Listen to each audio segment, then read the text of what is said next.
Welcome, everybody, to the 10 Count podcast brought to you by bodyslam.net. And let's go. We got it here in the chat. What up, guys?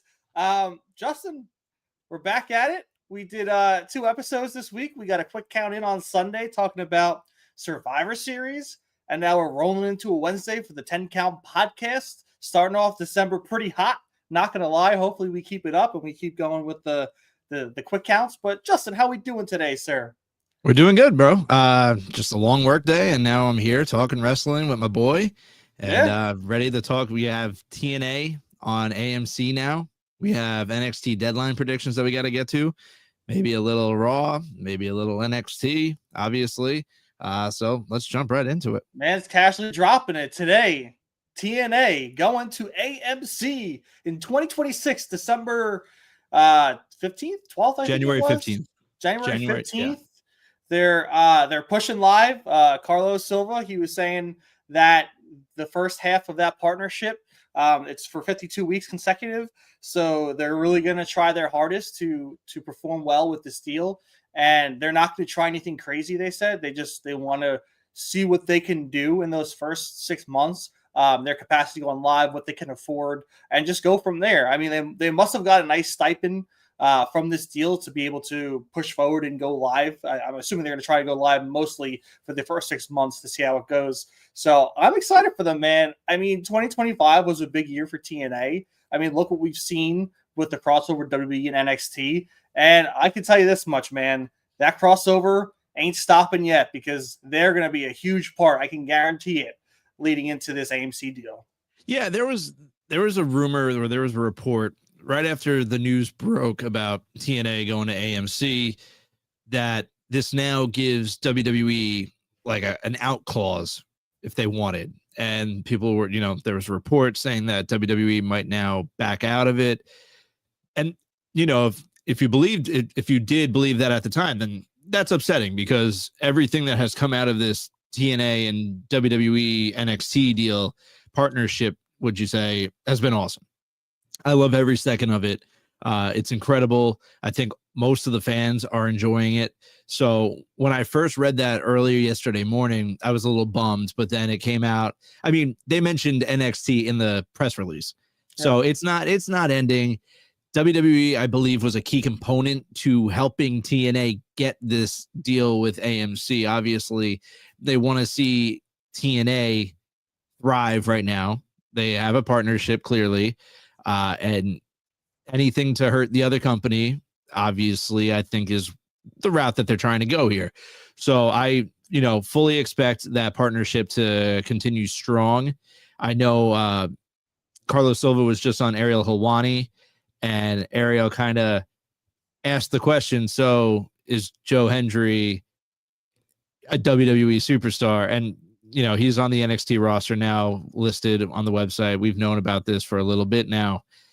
And he kind of beat around the question a little bit. And he said, oh, well, with the partnership, I'm sure you're going to see Joe on NXT a lot, but you can also see him back on TNA. And then Ariel's like, well, is he a WWE superstar? He's like, yes, he is now officially a WWE superstar. And, Ariel asked the question. He's like, are you nervous about that happening? Like we've discussed that your superstars are going to be poached in a way, but not really saying that word. And he said, no, I mean, if WWE wants our superstars, that means we're doing something correct. Exactly.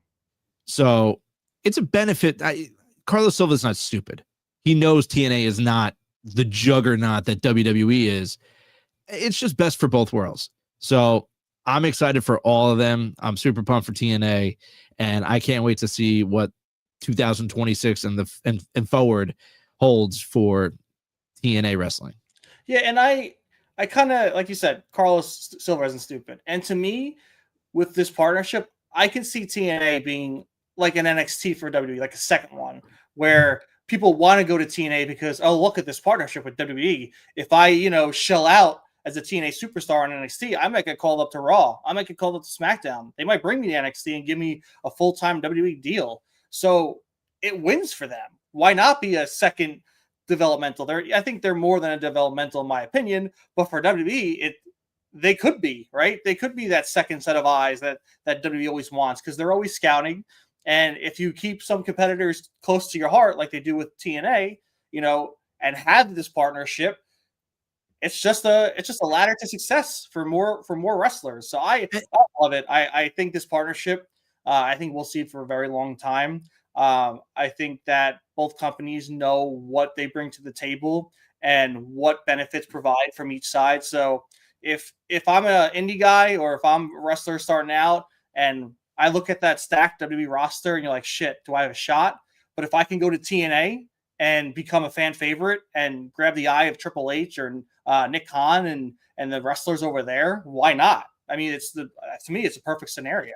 Exactly. And it's not even just for the new wrestlers and the indie wrestlers, because we've seen it, like former WWE wrestlers, superstars that have been released going to TNA, like Mustafa Ali.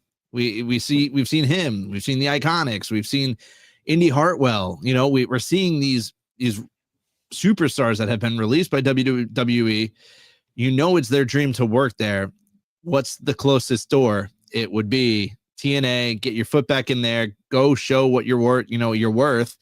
Go to NXT. Do this little partnership, and then hopefully once that contract runs out, yeah, sure, it's a little stepping ground. But if you make your way back to WWE and that's your dream, then by all means do it. So it helps both in a way. I think. I personally think. Yeah, dude. And Leon Slater, man, he might be the next one coming over. WWE loves that man right now. He's super talented.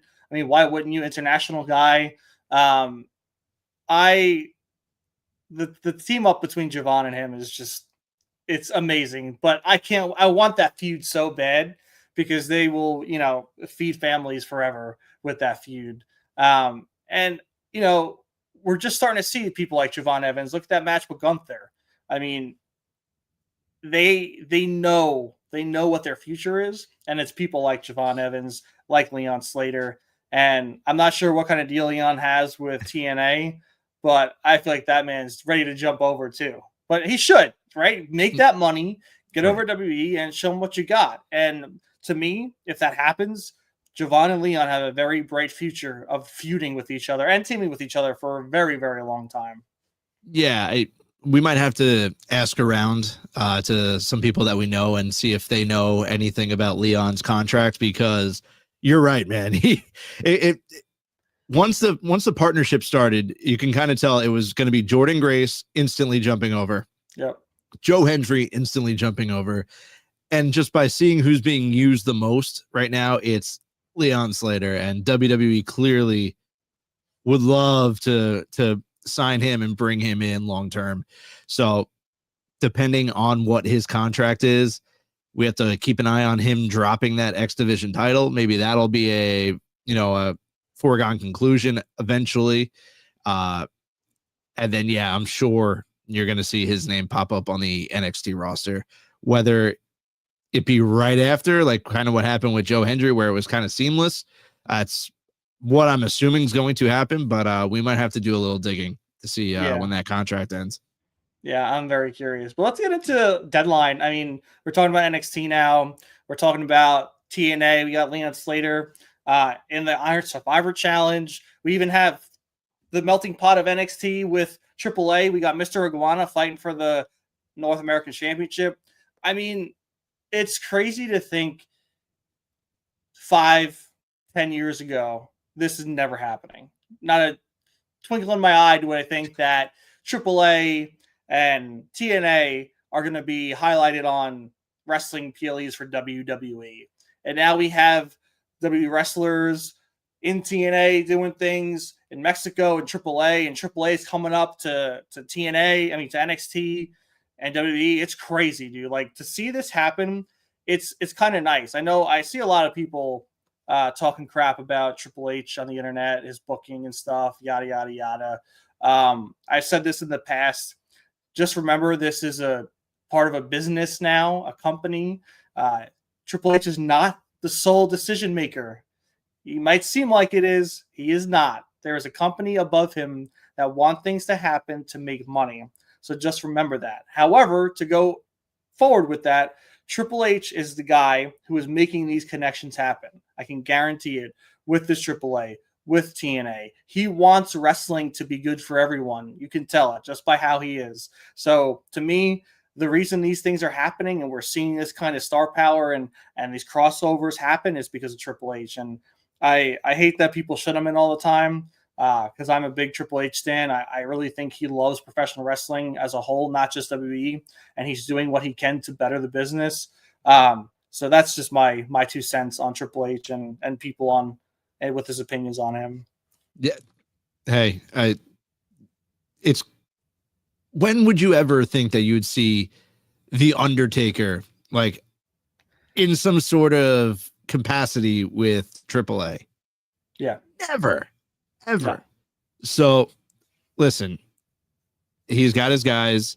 He's got Shawn Michaels down in NXT. I don't know if it's confirmed that, The Undertaker's doing AAA, but I'm pretty sure he is. It's money, whatever is happening right now. So I'm just sitting back and I'm enjoying the ride. But as for a deadline, we'll get into our predictions. I just wanted to speak, and I guess we can go into this match first. I want to talk about that Tatum Paxley promo last night. You have Izzy Dame and the Culling out in the ring, and you have Izzy calling out Tatum saying, "Oh, come out here," and then she's just in the spot. It goes to the video. She's where the Culling used to sit, and she's just got the tears, the makeup running down her face. And dude, oh man, like we'll get into it, but she's gonna Tatum Paxley to the moon right now, dude. Everyone loves her, and I cannot wait to see what comes out of this match this Saturday. Well, we're just gonna talk about it. You're segueing right into it, so let's go. Let's talk about it. All right. I guess I'll go first, and this is going to be we know where I lie here. I want two people to come in eventually. The Righteous. I want Vincent and Dutch to come into NXT, help Tatum start, the Righteous versus the Culling. It's money. It's fantastic. It needs to happen, in my opinion. It's a no doubter, and I'm not a booker, but if I can come up with these ideas, it's got to happen. So everyone wants to see it. So I'm hoping Tatum's going to lose this Saturday. I'm calling that Tatum Paxley loses this Saturday. She'll be shorthanded. She's not going to have any help this Saturday, I don't believe. And then it's just going to continue. And then Tatum's going to find two friends. I'm hoping eventually within the coming weeks, we get to see Vincent and Dutch. They help Tatum. This goes into a long-going feud. And who knows, we finally get to see the Righteous and Tatum take out the Culling. But this Saturday, I know Tatum wants to unleash some hell, but I don't think she's going to get the W. Yeah, I'm kind of torn. I think there's a possibility where maybe it seems like she's going to lose because she doesn't have help and then has help, and we have a nice surprise appearance for help. Or the route you were talking about, Justin, which might be more ideal, is she's going to go against the numbers game. It's going to be tough for her. I think she's going to show out, like you said, but yeah, I think I'm going to go with you. I think Izzy Dame's going to win this week. I think this is going to kind of span a month or two of feuding, which rightfully so. I agree that Tatum's freaking primed and ready, especially with that promo yesterday. It's funny because I wasn't sure leading up into her championship win if she really had it, because she was always playing kind of second fiddle and like she was this shy demeanor, kind of stand back. So maybe she really needed this. Maybe she needed this turn to kind of push her to the next level. So yeah, I mean, I'm excited to see what Tatum's going to do. But like you said, I don't think her win comes this weekend. No, and I think I said it last week or 2 weeks ago. Now, if this is happening, if the Righteous are coming into NXT, slow burn it. Don't let it happen right away.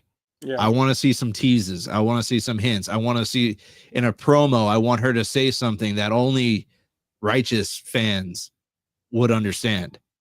I want them to get us excited at the possibility of Vincent and Dutch coming into WWE. Yeah. So if this is happening, I'm not sure. I want it to happen. If it is happening, I hope they debut maybe February. Like, let this, we're the first week in December now. You have Deadline. You probably have another PLE coming up in a month. Maybe then, like give it 5 to 8 weeks and then have them come in. Mid-January, I think would be perfect. Like show that Tatum is up against it all and Tatum doesn't have any friends and she's alone. And then just let that build and eat at her. And then you bring them in. That's what I want to see. Yeah, I think their next PLE is actually the New Year's Evil PLE, January 7th. So I think that would be that next shot. But I think if Justin was Triple H, he'd be spoiling the whole story right now because he would have fucking hired them on the spot already for this to happen. But yeah, they would have had a 8-year contract right now, done, signed, sealed, and delivered. I mean, just look at the promos that they're putting out there on X, dude, and Instagram. They're so good. They're so good. Imagine a WWE budget behind those too. Dude, forget about it, bro. Yeah. I need it. I need it, so I'm just putting it out there into the ether. Yeah. I need it. Bring the righteous to WWE. Speak it to existence, Justin. That's what I'm trying to do. That's what I'm trying to do, brother. Let's go into our man Ethan Page going against Mr. Iguana, NXT North American Championship. To me, I think this is an easy, not gonna say easy, but yeah, easy win for Ethan Page. Mr. Iguana has become very popular with every audience he's been in front of recently. And rightfully so. The man is super talented. Layeska is freaking hysterical. It's awesome. The way he gets it involved in the matches is always fun. It's like a better version of when Santino would get the snake. What was it again? Cobra. The Cobra. But it's just, this is going to be a fun match. I mean, Ethan Page right now is unmatched as NXT North American champion. I want this guy to hold this belt forever. This run, we speak about it every week with Chelsea Green as mixed right now. It's also mixed tag champions, AAA mixed tag champions. Like, they are two superstars in the industry right now that understands every aspect they need to. They are great in the ring. They get the comedic route. They go on social media and post things. They're doing everything right. And this is why they're getting rewarded. This is why Ethan Page is the North American champion for how long he's been. This is why he's also on the forefront of AAA right now with Chelsea Green as the AAA mixed tag team champion. Even Chelsea Green doing everything right as well. That's why she is the 2-time longest reigning women's U.S. champion right now. And she's going to have a hell of a run. I can guarantee it. I can't see her dropping the U.S. championship anytime soon. They are the cream of the crop right now for me in wrestling, and super entertaining and super fun to watch at all times. And they definitely, both of them have a huge future ahead of them too. But speaking on the match, I can't see Ethan Page dropping it to Mr. Iguana. Nothing to show against Mr. Iguana. I gassed him up a little bit just before, but Ethan Page is just on this run that can't be touched. And it's not going to be Mr. Iguana who takes this championship away from him. Yeah, I'm with you. For some reason, with Ethan Page, I'm always afraid that he can lose it, which is a good thing, I guess. That tells me something about the character that he's playing. It makes me believe that, hell, we love him. We think he's doing a tremendous job, but he could. I can see him dropping the title to Mr. Iguana and still being fine. He'll still go into AAA. He'll still be the mixed tag champ, but he'll overcome that loss. And then you start thinking, and it's like, oh, well, AAA has now lost their mega championship to Dom Mysterio. You have the mixed champions as Ethan Page and Chelsea. Like, maybe this is giving a title back to the AAA roster. But then I just can't see it. So I mean, WWE ain't doing that shit. They ain't giving TNA anything yet. They ain't giving AAA anything yet either. I mean, you can see it, but I don't want to see it. So I'm going, and still all ego, Ethan Page. Love it. All right, let's dig into these Iron Survivor matches. I love these. It's exciting because this is how I love setting up. We're going to be a month away from New Year's Evil.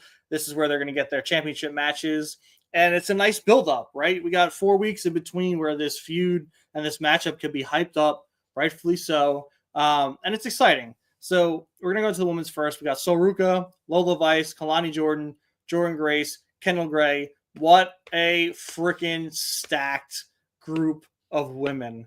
The sky's the limit right now. Like, I look at this, we have the former TNA champion with Kalani Jordan. We got Jordan Grace in there, former TNA Knockouts champion. Kendall Gray, she's still the Evolve champion, correct? Correct. I mean, Sol Ruka, the former women's speed and North American champion. Lola Vice, raring for a championship. Who do you think's coming out on top of this one, Justin? So you and I have spoken about Sol Ruka and Zarya for a few weeks now, waiting for that turn to happen. I think the turn was supposed to happen last night. It got teased. Zarya went bulldozing straight ahead. Sol Ruka moved. Kendall Gray took one hell of a spear by Zarya.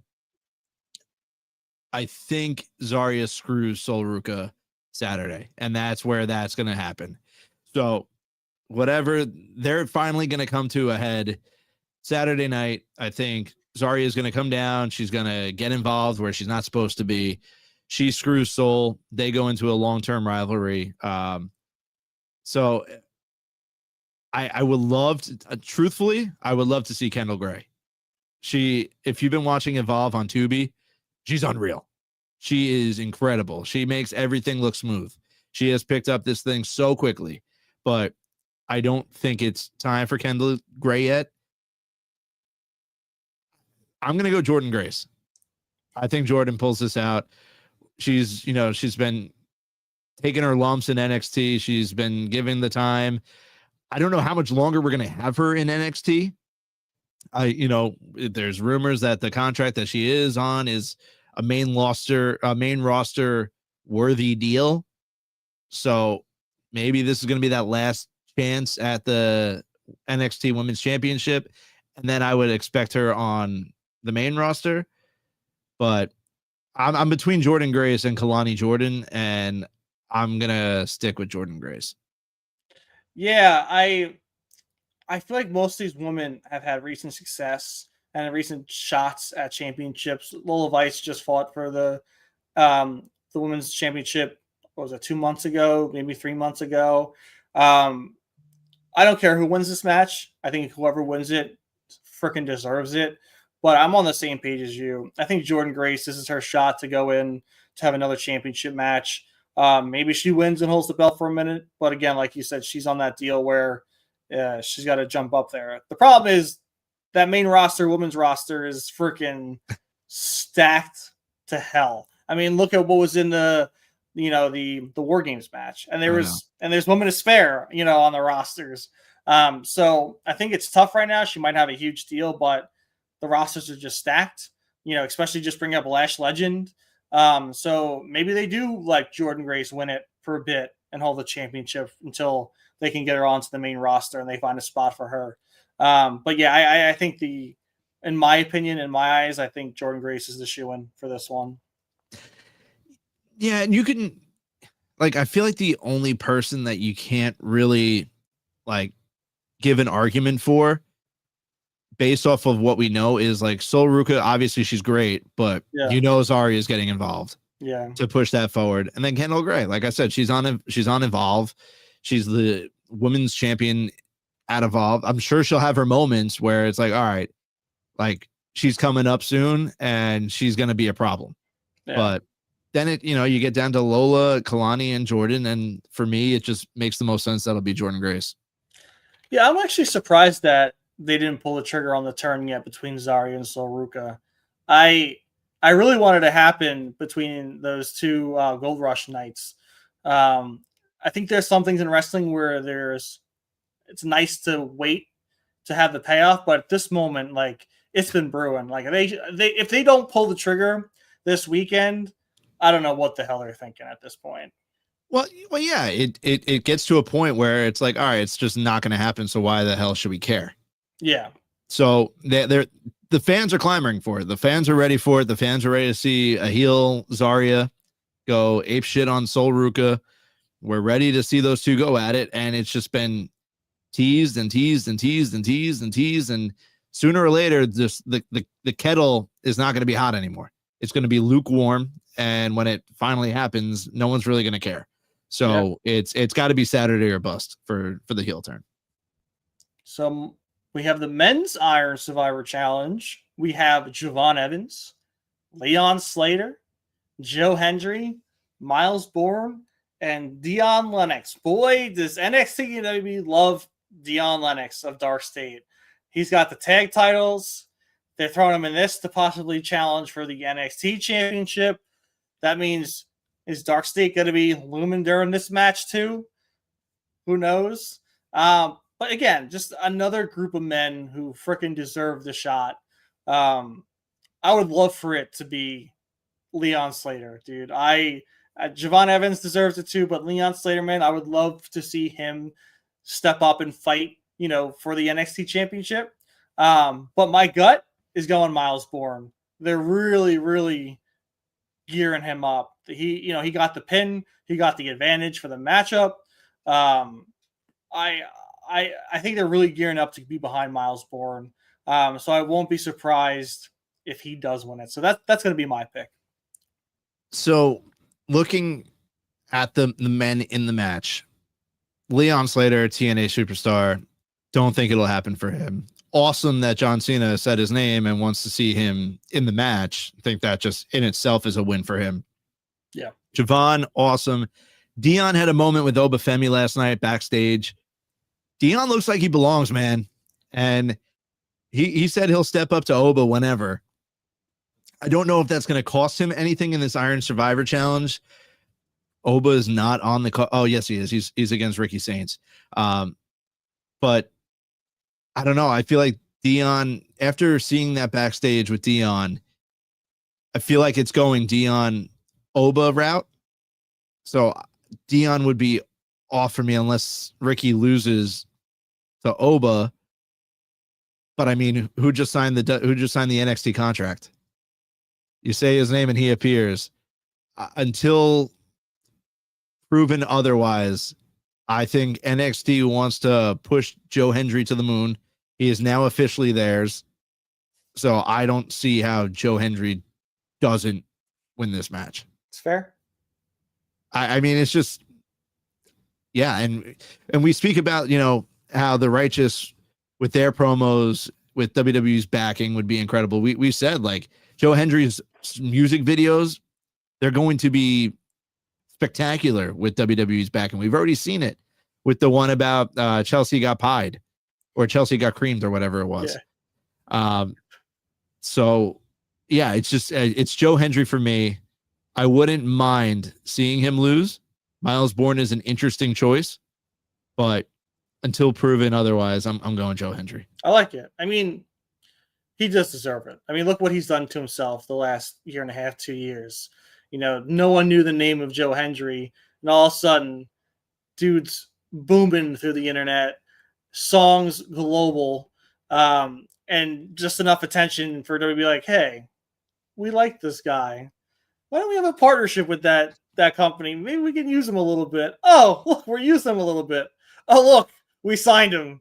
See you, TNA. I mean, he freaking loves it. I mean, Joe Hendry is very, very excited to be where he's at right now. And you can tell he's super pumped up. He's being involved in, the AAA Mixed Tag Team Championship match with Chelsea and Ethan.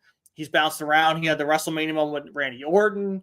I mean, dude is going everywhere.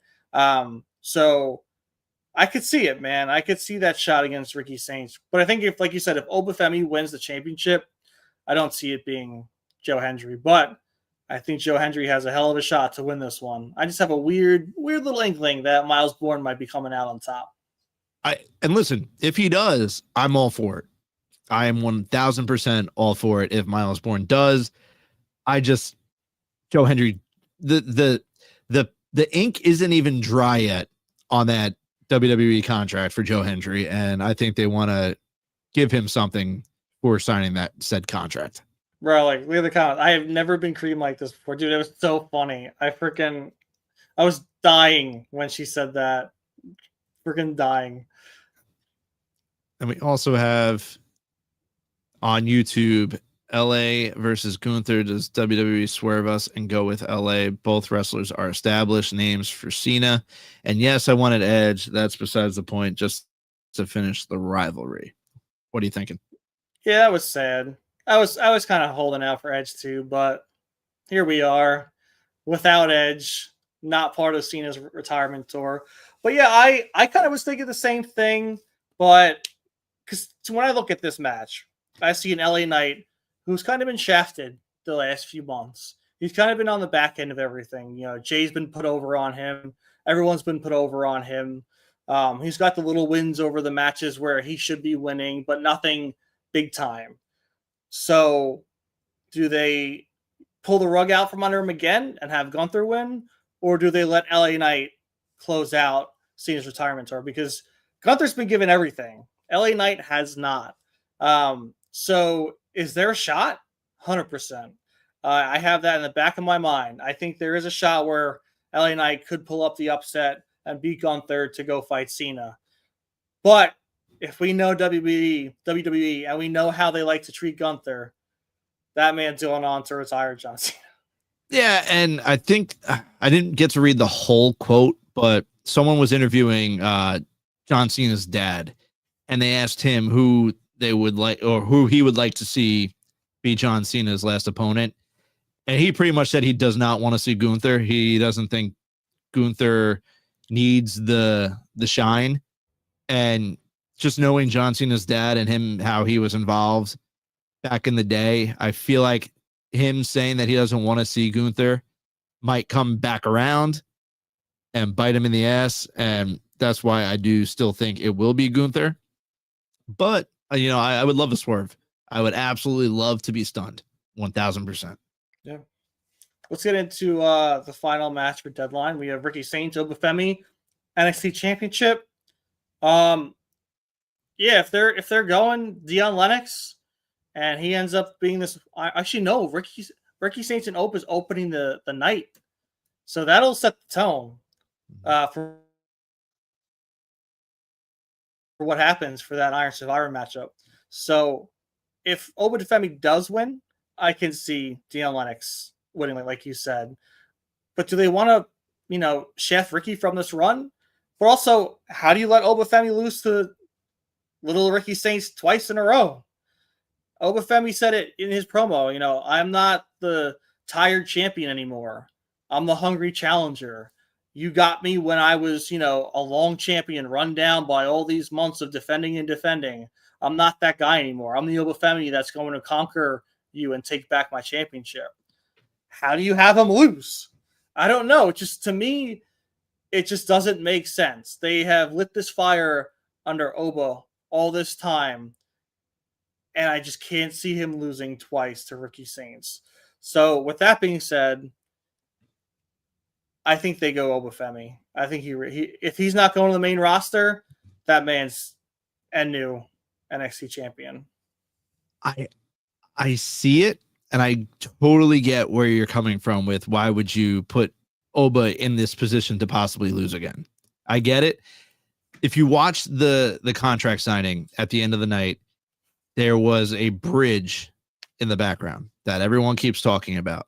There was just a bridge that popped up, and it was like a quick little tease. Something's got to be happening during this match. I don't know if it's a return, possibly a Mr. Tony D'Angelo.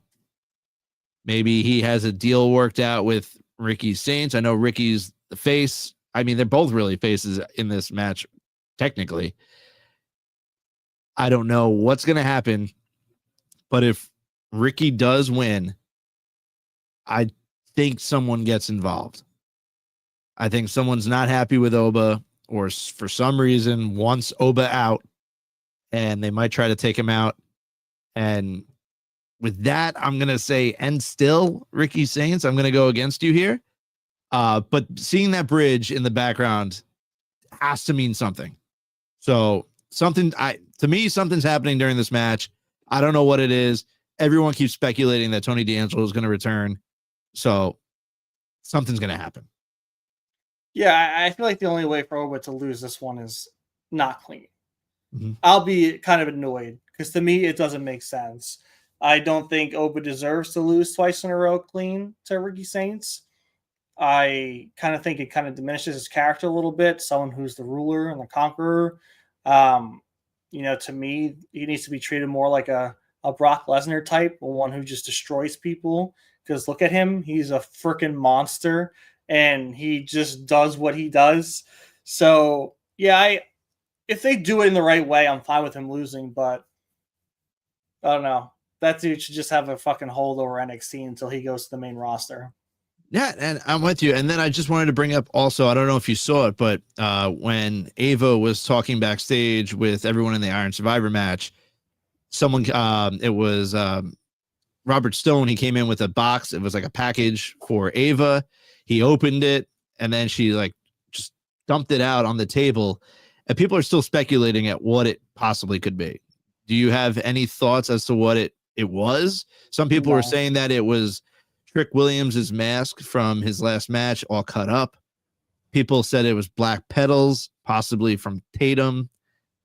I don't know, but speculation has been running wild on the internet about what was in this box and what is in store for Ava and NXT. Some were saying it was a sign from Mike Santana saying that they're coming. I don't know. It's why that's why I love NXT, dude. It could be anything. It literally could be anything. And they do a good job with swerves and hiding things, and with those crossovers, it's just like you said, anything can happen. It's a fun Tuesday night experience. It really is. If you don't watch NXT, I highly recommend watching it. The matches are top notch. The characters are awesome. You'll fall in love with pretty much everyone on that roster, and you'll either love them a lot or hate them. I technically freaking love most of them. Dark State, they're a little iffy on my book yet, but maybe they'll get my appreciation soon. But yeah, it's a great watch. It's one of the best things we have in wrestling right now, so definitely watch it if you don't.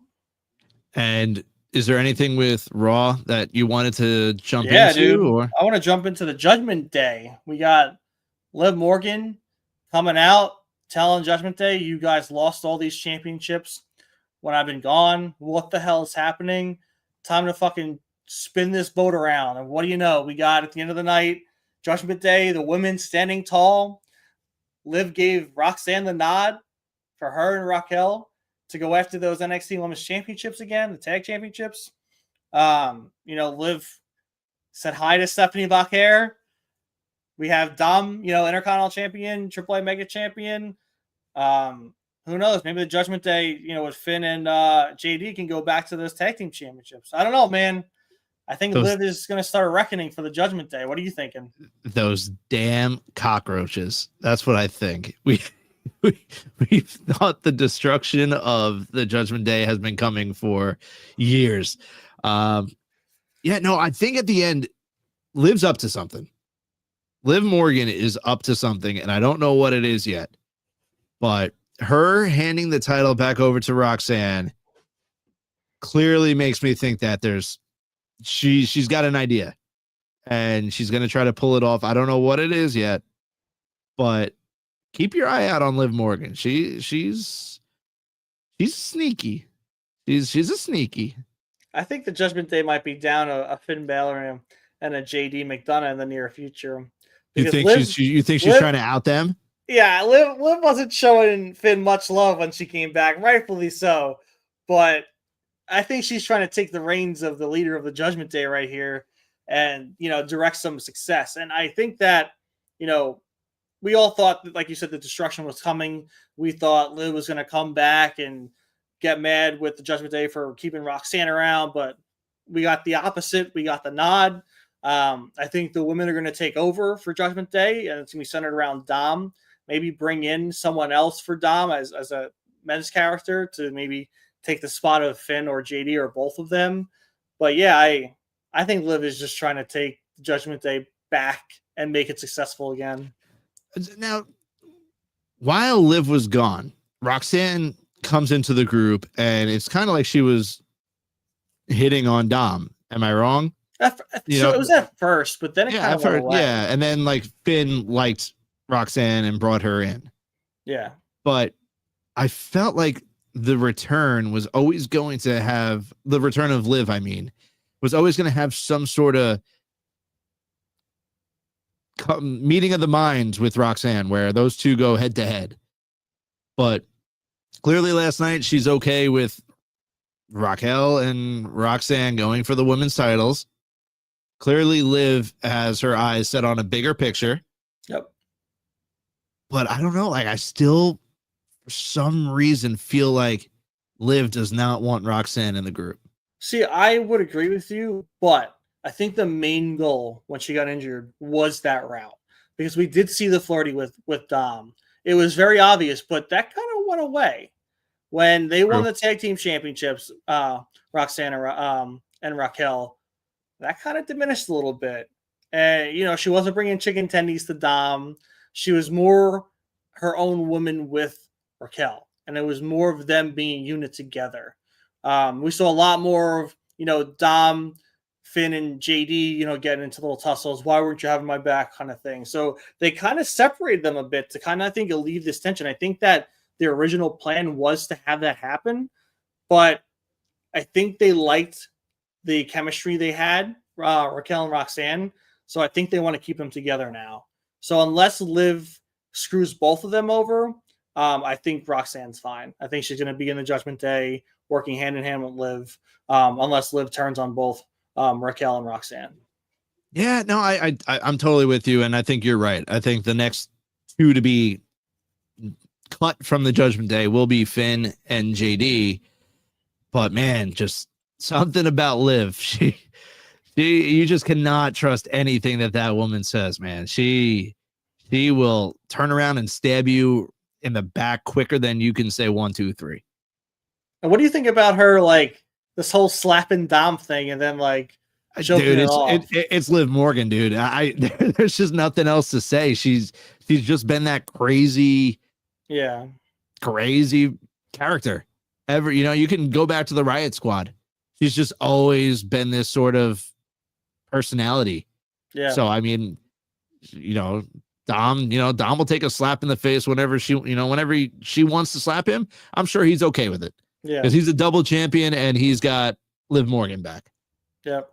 Done. Like, whatever. He's taking a slap here and there. If she just wants to slap you, then just let her slap you. That's it, man. I don't know what else to say, but I did want to bring up the AJ Styles Dragon Lee versus New Day match. Yeah.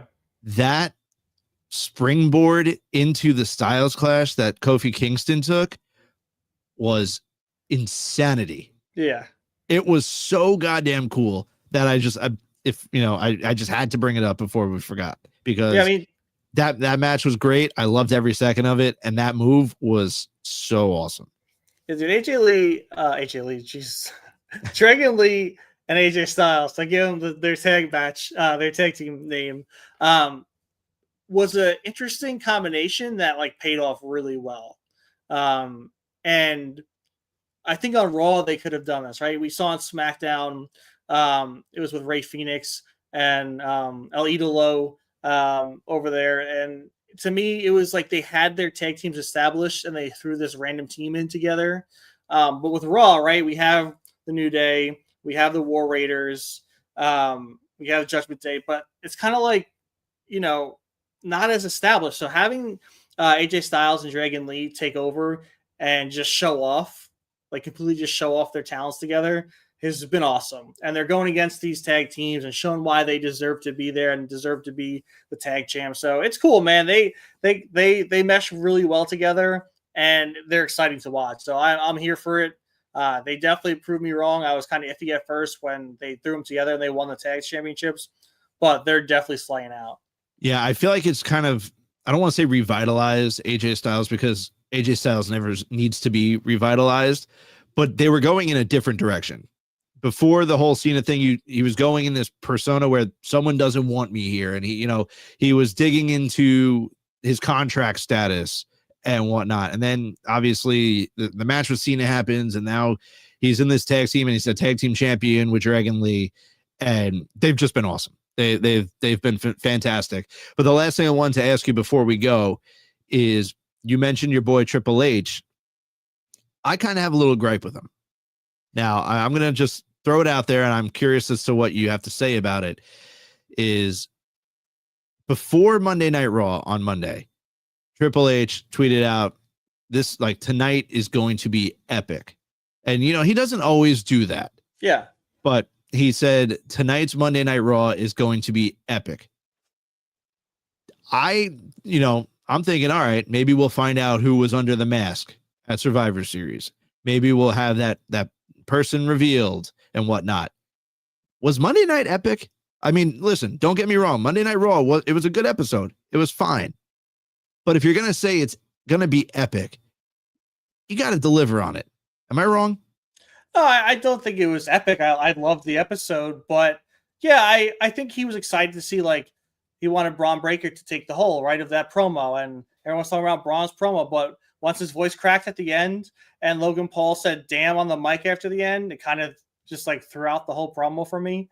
But I think it was just moments during the night that he was kind of excited about, like the spot that you just spoke about. Liv Morgan coming back and lighting a fire under, the Judgment Day and what happened at the end of Raw. I think the epicness was not about the show as a whole, but the moments that were going to happen in the show. And do I think those moments were epic? I wouldn't say they were epic. They were great moments. I think he was probably just really excited about what was going on with the show and maybe got a little overzealous. Yeah, but I don't hold it against him. Yeah, it's just, if you're gonna say it's gonna be epic, you're putting it out there on social media. There's a lot of people that are gonna take that and they're gonna run with it. So you just got to be careful with what you're saying. I mean, it was a fine episode. I have nothing to complain about. But when you're really building it up, people are thinking something's going to happen, and it was just a normal episode of Raw to me. Yeah. But with that said, thank you all. 243 of you right now live with us on a Wednesday night for the 10 Count Pod. As you see down below, please go subscribe to the Body Slam Patreon for breaking news, interviews, exclusives, and more. They're putting in the work there. It is easily the best $5 you can spend a month if you're looking for any inside information. QR code now up at the top left that will bring you to ProWrestlingTees.com/the10CountPod. There you will find our official 10 count and quick count merch. Any shirt that you purchase will benefit the podcast. And then just go subscribe to Body Slam everywhere on social media at Body Slam Net. And then at the 10 Count Pod on all socials, especially YouTube. We're almost at that 100. I'm going to keep saying it until we break it. You can go follow Ty at TLP_maximum on X. I am at JStar02 on X. Until Sunday, because we will have an episode Sunday. I'll make sure of it. Have a great rest of your weekend. Enjoy the football. Enjoy work. Enjoy whatever. Enjoy life. And until then, we will see you. Oh, just real quick. Just from Christopher. Hey, guys. I hope you all enjoy the show tonight. I would love to be on the show someday. From Christopher. So Christopher, thank you for supporting the show. And hey, we'll be in touch, and we're always down to talk some wrestling. So thank you all again very much, and we will see you all on Sunday. Until then, we're out. Oh, thank you. Oh, thank you. Oh, thank you.